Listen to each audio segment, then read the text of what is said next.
He was elected, in his words, to drain the Washington swamp. But Donald Trump now stands accused of filling the Capitol with bucket loads of scandal imported from here, his native New York. His go-to clean-up guy for a decade, his Mr. Fix-It, was Michael Cohen, a brash New Yorker to his fingertips, just like his boss, or so it seemed until Tuesday, when a strikingly contrite Cohen pleaded guilty to federal crimes in New York.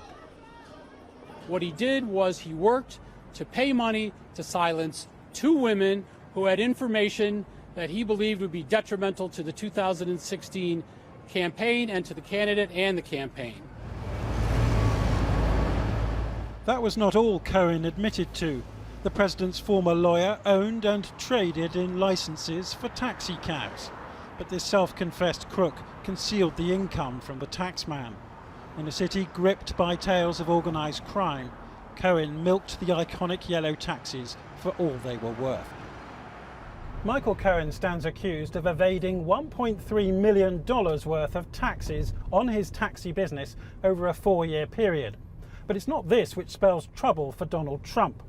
It's Mr. Cohen's confession that he broke campaign finance laws by making payments to two women, and the possibility that he spills the beans on any alleged collusion between the Trump campaign and the Russians. The relationship was so close that Ben Stiller joined Alec Baldwin in this parody. Yellow is Donald Trump, who dis? It's Michael Cohen. God, I miss you so much. Oh, hey, what's up, amigo? How you holding up in prison? I'm not in prison. Oh, well, give it a couple of weeks. But yesterday, the president called Cohen more or less part-time, as if the height of Trump Tower itself wasn't distance enough. The former vice president of the Trump organization was, he suggested, dishonestly plea bargaining to avoid jail. Why is he doing this? Because Why he was your attorney? Because he made a great deal. Because he was in another business, totally unrelated to me, where I guess there was fraud involved and loans and taxi cabs and all sorts of things. Nothing to do with me, because he had an outside business. He worked for me. You could really say it was more or less part-time. He had other businesses. He had other clients. I'm not his only client.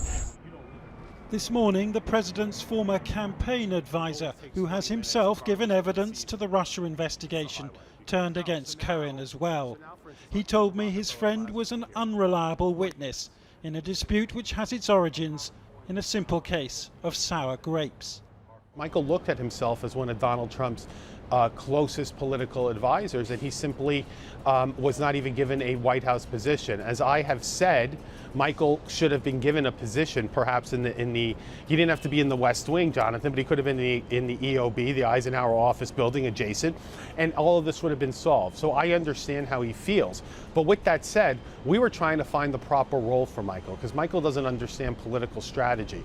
And I can assure you, the irony of this, Jonathan, is that had these women come out, claim that they had had affairs with Donald Trump, I don't think it would have affected one vote. Donald Trump still would have won the election.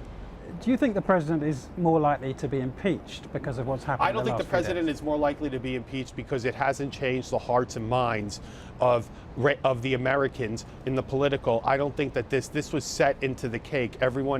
Majority of people expected Paul Manafort to be found guilty, and the majority of people aren't going to suddenly accept that Michael Cohen is a star witness when this man has pled guilty to 6 financial issues that have nothing to do with Donald Trump. And so you're saying your old friend is an unreliable witness? He's an unreliable witness. No. What I'm saying is, well, yes, he's unreliable for the impeachment of Donald Trump. So are you saying that Michael Cohen is a bigger sleazeball than Donald Trump is alleged to be? I don't think look, I'm not going to accept the premise that Donald Trump's a sleazeball. You said that. I think that Michael, I would tell you, Michael's acting sleazy to the president now. Are you worried that Michael Cohen will talk to the special prosecutor about any alleged Russia collusion, because his lawyer has suggested that he's happy to talk? If Michael Cohen The short answer is no, I'm not. I was in the grand jury. They asked me a lot of questions about Michael Cohen. They did not bring Michael Cohen to the special counsel. Anything Michael Cohen says will conflict with what other people are saying, and therefore it will be a he said, who are you going to believe? And I don't think Michael has credibility. So there you have the essence of the president's defense. If Michael Cohen, an ex-employee, has admitted to 5 counts of tax evasion, including his taxi business, why should he be trusted in anything else he says? Jonathan Rugman, Channel 4 News, New York.